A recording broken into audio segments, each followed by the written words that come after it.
রাতের আকাশে চাঁদ উঠলে ছোট্ট মেয়ে মীরা জানলার পাশে দাঁড়িয়ে তাকিয়ে থাকত। একদিন হঠাৎ সে দেখল চাঁদের আলো থেকে তৈরি হলো একটি ছোট নৌকা।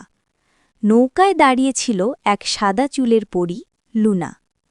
লুনা বলল, চলো মীরা, আজ তোমাকে এক জায়গা দেখাব। মীরা নৌকায় চড়তেই নৌকাটি আকাশপথে উঠে গেল। তারা ছুঁয়ে মেঘ ভেদ করে তারা পৌঁছাল তারা গাছের বাগানে। সেখানে গাছের পাতাগুলো ছোট ছোট তারার মতো ঝিকমিক করছিল। হঠাৎ দেখা দিল দুষ্টু মেঘশিশুর রিমো, সে তারাগাছগুলো ঝাপটা দিয়ে নিভিয়ে ফেলছিল। মীরা ভয় না পেয়ে বলল, রিমো, আলো নিভালে তোমার খেলাই থেমে যাবে।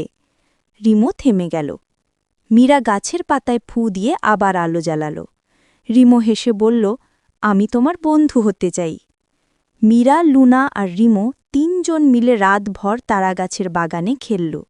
সকাল হলে মীরা নিজের ঘরে জেগে উঠল, কিন্তু জানলার পাশে পড়েছিল একটি ছোট তারাপাতা।